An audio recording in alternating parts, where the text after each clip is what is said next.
All right, let's talk about the biggest lie we tell ourselves about success. This idea that we need to feel motivated to actually achieve our goals. But what if that's the very thing that's holding you back?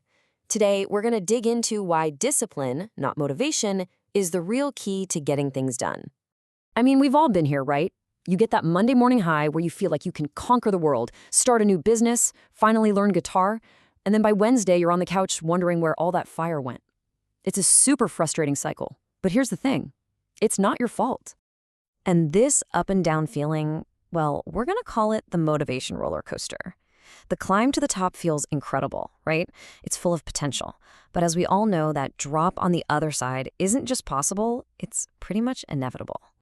You know, that burst of inspiration can come from anywhere. A great movie, an awesome song, maybe even just a good night's sleep.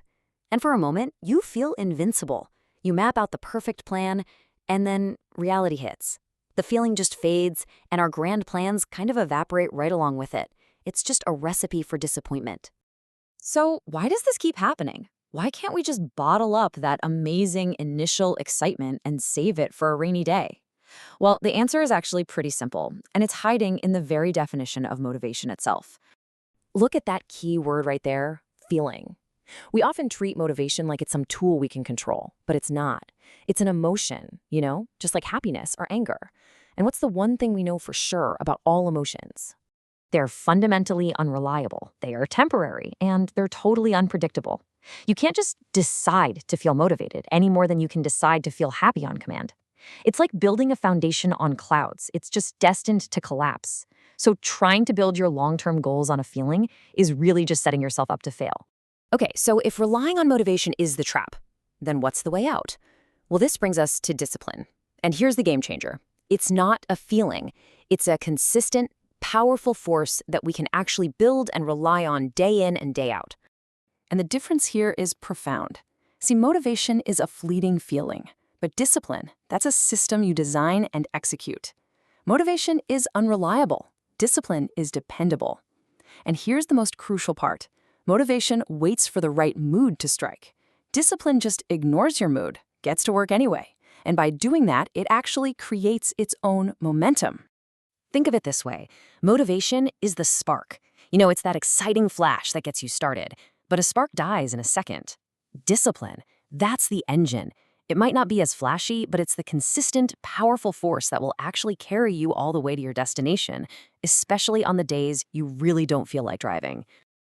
Okay, so we're sold on discipline. It makes sense, but how do we actually build it? I mean, it's not a switch you can just flip on. The answer is through the slow, steady, and sometimes boring process of building habits. First off, you gotta start ridiculously small. Don't aim to go to the gym for an hour. Just make your goal, put on your gym clothes. That's the win for the day. Second, focus on consistency, not intensity. The whole point is to just show up. Doing one push-up every single day is infinitely better than doing 50 once a month. And third, make it easy. Link your new habit to an old one. For example, after I brush my teeth, I will read one page of a book. This totally removes the friction of having to decide when to act. And that's the real secret right there. Success isn't built on a few massive, heroic efforts. No, it's built by paving a path with small, seemingly insignificant actions, repeated with relentless consistency. That repetition is what builds the engine of discipline that will take you anywhere you want to go. So after all of this, what's the one core idea you should really walk away with? What's the new mindset we should try to adopt? It's really this simple. Stop waiting for that lightning bolt of inspiration to strike. It's just too rare and way too unreliable. Instead, pick up your tools and start laying the bricks of discipline, one small habit at a time, starting today. So, the next time you don't feel like doing the thing you know you should do, just remember this. Your system, your discipline, is what truly drives progress. Your feelings, they don't have to be in charge. The only question left is, what's the first brick you're going to weigh today?